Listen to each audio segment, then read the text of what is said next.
It's almost better to be an enemy of the United States than to be a friend. If you're a friend, you get sanctioned, you get criticized, and you get ignored. If you're an enemy or an adversary, we make concessions and cut deals and do all sorts of things to try to get on your good side. And that needs to change. Deportees on the plane, including three criminals, one of which goes by the name of Courtney Wilson, and he had actually been living in the United States for 33 years. You're getting the dirtbags off these streets. We are throwing them the hell out of our country. We have no apologies, and we're moving forward very fast. Hello everyone, I hope you're all doing fine. Now, there are these distressing videos that are trending online of our own brothers and sisters being deported back to the Caribbean, and in this case I'm talking about Jamaicans. Now, this is very concerning, and this should actually be addressed by the governments of this country. So let's watch this video, then have a quick discussion at the end of it. Thank you so much. And the Jamaican government is saying it's not necessarily under the new order by Trump, but it was a monthly routine maintenance arrangement that had already been in the works. So apparently every month there's a group of people that are deported back to Jamaica. And so this falls under that category. However, it's no different than what he wants to be doing, right? Like, he's made it clear. With this group, some of them have been processed and released back to their families, and some are still being detained by the Jamaican authorities, maybe because there was some further investigation that had to be done on the Jamaican end before they're released and processed, but also maybe because it's a group of, criminals. They probably fled Jamaica to the United States. And using Courtney Wilson for an example, as I said, 33 years living in the United States, often they have established themselves. They have homes, they have careers, they have families, they've made babies in the United States. Under the Biden administration, you were able to get away with living illegally for that many years, but Trump is not joking around. So even those who are now trying to scramble to get their documentation, he has said a resounding no, you're going back. So the gravy train is over. Sad, but true. And it's unfortunate. You have to go through the right channels if you want to leave your country. Whether it's bad conditions or not, there's a process. This is not going to be good for a lot of people who have been living illegally in the United States. Because we've also heard reports that Trump is trying to end the birthright citizenship as well. So it won't even matter, potentially, if you have children that were born there.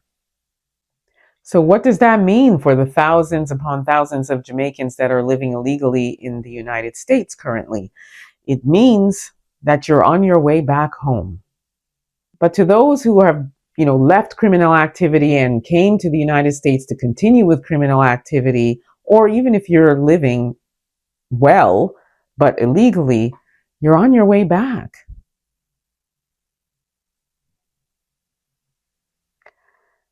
Anyway, let me know what you all think about this. Don't forget to like, subscribe, share this. We're living in profoundly changing times. There are many Jamaicans who will be concerned about the change in immigration policies in the United States. There are many Jamaicans, of course, who live in the United States.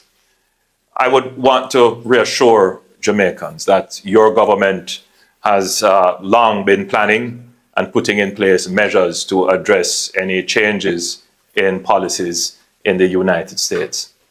Firstly, let me say that Jamaica is the homeland. So Jamaicans all over the world will always be welcome back to your homeland. And we are prepared to receive all our hardworking Jamaicans who have been in the United States or wherever they may have gone for economic benefits. Jamaica has always been, since its colonial days to now, a net supplier of talent to the world. it may be a good thing to have some of our Jamaican talent return to our shores to help us to build our country.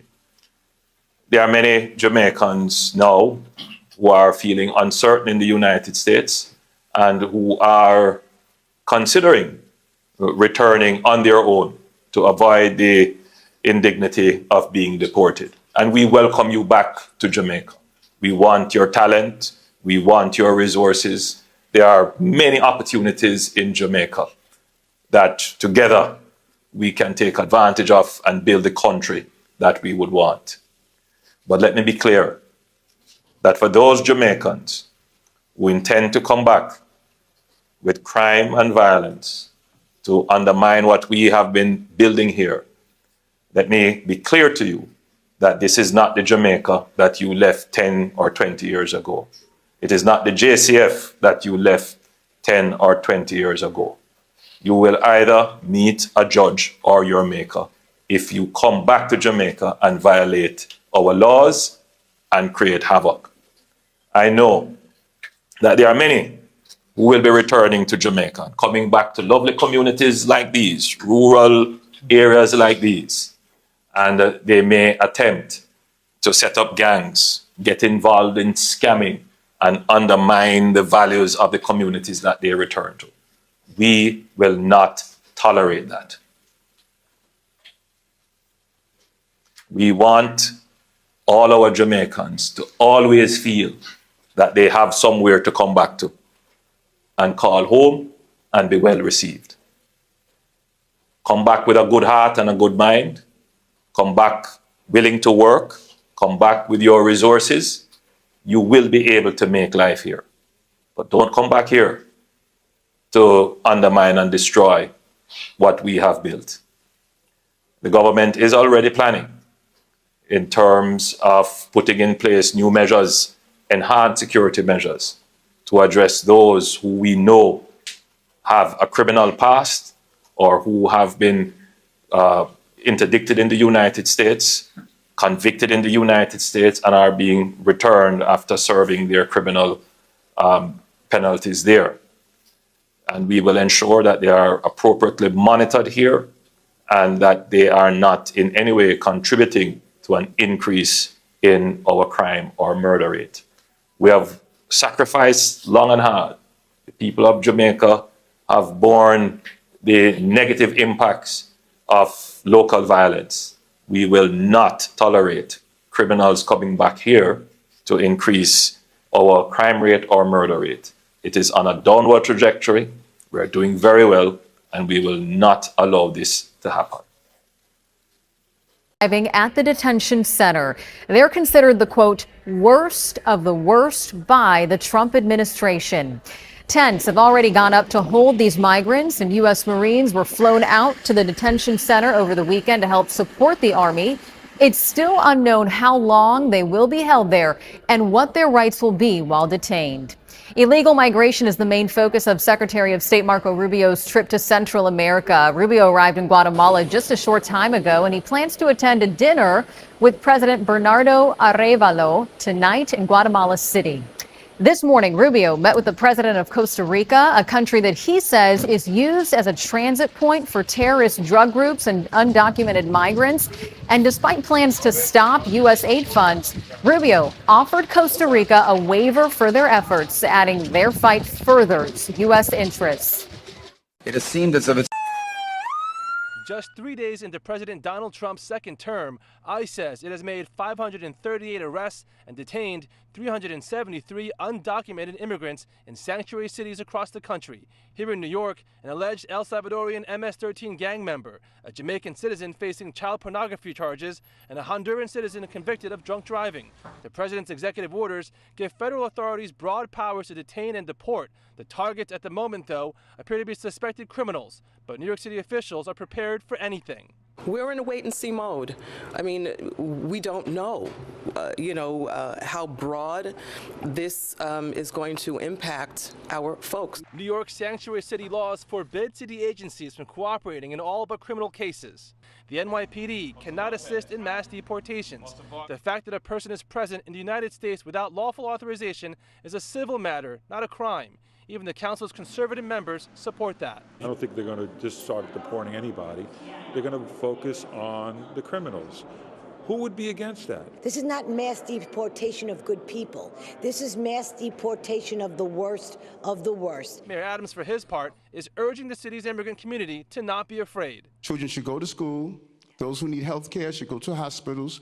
Those who are involved in any type of interaction where they're victims of a crime, they should speak to the law enforcement agencies. We've maintained that over and over again. And we're going to continue to stand up for all New Yorkers, documented and undocumented. But some question the mayor's motives and his relationship with President Trump. The mayor is somehow prohibited from saying certain things about the new president, so I'm not sure that would happen. The council speaker went on to say that she has yet to see a plan on how to deal with mass deportations. She adds that she believes the mayor should be more rigorous in his defense of the immigrant community. At City Hall, Stefan Kim, Channel 7, Eyewitness News.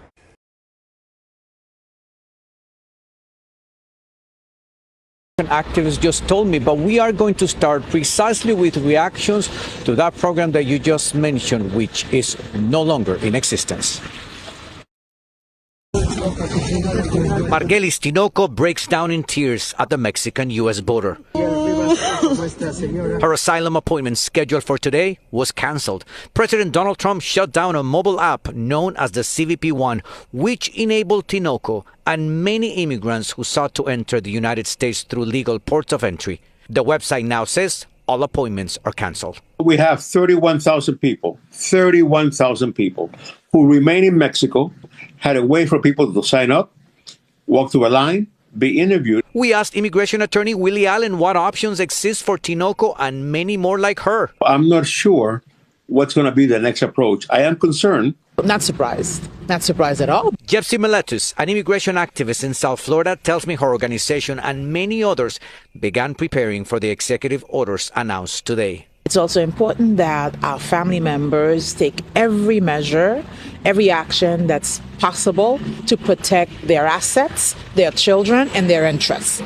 She tells me they will be holding workshops for a wide variety of immigrants. Unfortunate people that have already gotten into the process, that he's going to cut that off now. I don't think that's fair. If they were already, they should be grandfathered in.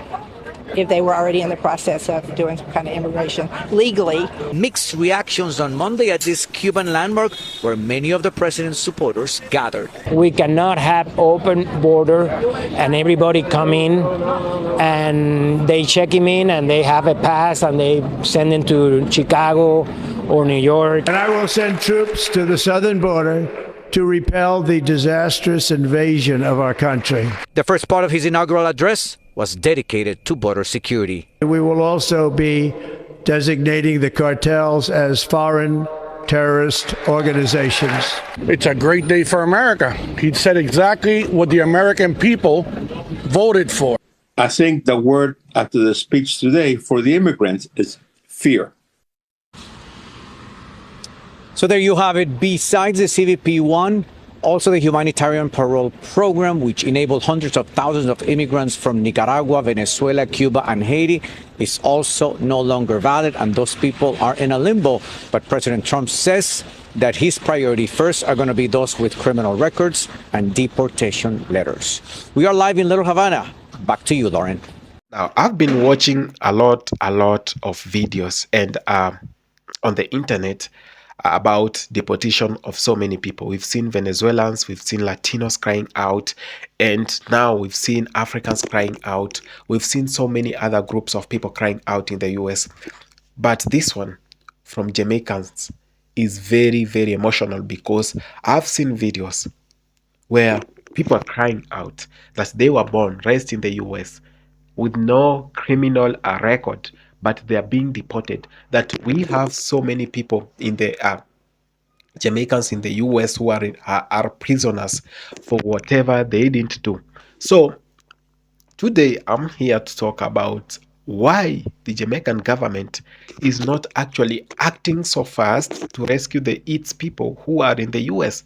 I really saw this video of the Prime Minister Andrew Holness speaking and saying that the government of Jamaica is not responsible for anyone being deported back.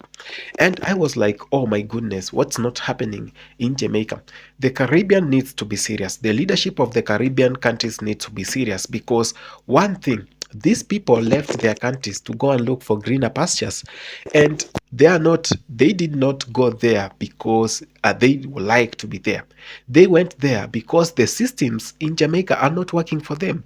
The systems in Jamaica, people are not having jobs, people are not well employed, people are not getting salaries. I was seeing the brain drain taking place between Jamaica and the US. How doctors are fleeing Jamaica, how teachers are fleeing Jamaica to the US. It's very crazy because, one, the systems that are set aside by these countries to address very progressive matters are very lazy. They are not working to the expectation of so many Jamaicans and Caribbeans, that you have institutions that are not addressing critical matters in the society. You have so many teachers who are qualified but unemployed, or if employed, they are not being paid well. But the taxes that are there can be able to pay them well. Just because someone else is greedy, someone else wants to be a millionaire and wants to benefit with whatever taxes are being paid. Now they loot all the money, then the little that is remained, now they get it divided amongst so many teachers, and the teachers go up with almost nothing. This is why we see so many crimes happening in the Caribbean, because and so many other countries, not just like the Caribbean alone, because the police that are to take mandates and keep peace and order in the society are not being paid well. They are paid monkey monies. So what happens in this case? These police officers are going to be so much corrupt. They are going to receive bribes, one, to meet their daily expectations, because this person needs to pay their mortgages. The same people needs to pay their loans. They need to pay school fees. They need to pay the bills. But you are paying them around $200 or $250. What can $250 do to you in the Caribbean? Now, this is why so many people are coming out, and they are coming out to run away from their countries. They elected leaders thinking these leaders are going to actually fix the problem in their countries, but they haven't. Now, look at the situation in Haiti. The situation in Haiti is being caused by a misunderstanding of whatever policies are there by the government and the people, because the people feel like the government that is in place is not working at all, that we are not receiving medical services as required, that are public services that should be offered to the people are not being given to a given expectation to the people.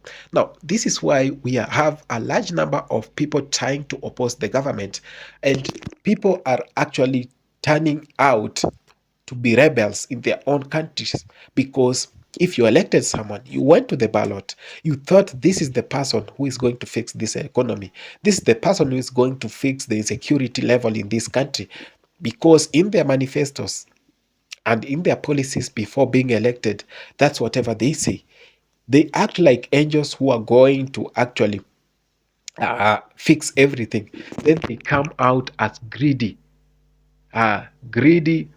people and puppets to the West, those who want to loot everything and destroy their own countries. I'm not saying that the leadership in Jamaica is bad, but to some extent, it has not worked to the expectation of the people. Same thing happens in Africa, that those who have been elected are not doing whatever they were elected to do. That so many people are moving from Africa, from Nigeria, from Ghana to where? Moving to the US, just because the systems that were set there to actually work out and help the young generation to get employed or to create their own jobs is not working. That young people are trying out to create their own jobs, to create employment for themselves, but the government overtaxes them. The government has no good environment for the survival of these businesses, and these young people will turn out to commit crimes. If they try businesses and they fail, they want to survive, they turn out to commit crimes. And this is why you see a lot of crimes happening in the Caribbean, happening in the US, happening everywhere in the world. It's because we have a lot of leaders who are not responsible, and they are not, you can't even hold them transparent to whatever they are doing, because all they do is loot and try to seal the loopholes after looting. So then someone else is elected. We people think he's going to fix it, that he's going after these corrupt people that we are removing from power, just to act the same way, to loot, loot, and loot. And the other person comes to loot, loot, and loot. So this is why we say Africa and the Caribbean is rotten to the core, that we need leadership. We need leaders that we can sit them down and hold them accountable. We need to come up with laws that anyone who is actually destroying the economy by raising a lot of taxes and not delivering services, and anyone found corrupt, we should have laws that these people should be jailed. How many times are we going to see our own black people being deported back just because they were trying to run away from whatever is happening in their country to go and look for greener pasture? If we could have a country that is working, I'll tell you an example of South Korea. South Korea was once a third world country and it was so down, but the leadership it had made it the South Korea we see right now. And we talk about these things because we want to change the fate of our own countries. We do not want to fly to the US to look for jobs, because we are the people who are calling our African brothers to come back home and to leave the oppression aside, to leave the oppression by the oppressors aside, to come back and invest home and to live a normal life just like any other person. This is why we continue saying that we must fix our own countries. We can't go on seeing countries deporting our own people because they failed. The leaders there, they failed to address unemployment issues, security issues, and so many other things, that we have so many graduates in Africa who are not having jobs, and they turn up to crime, and then they overwhelm the security system in the country, and the crime dominates. This is whatever we are saying no to in Africa, in the Caribbean, and everywhere else where black brothers and people of color are. So this is a wake-up call for all Jamaicans watching this, and all the Caribbeans, that we must hold our leaders accountable, that we must not see the same things happening to our own people being deported, and we the people, just watch and assume like it is nothing, because it's not you being deported. You assume like it's nothing to you. This is concerning, because this will one day hit you so hard, that these governments will one day come for us if we are not acting responsible to them. Thank you so much for having taken your time to watch this video. If it's your first time on the channel, please consider subscribing, sharing, commenting, and liking the video. Thank you so much.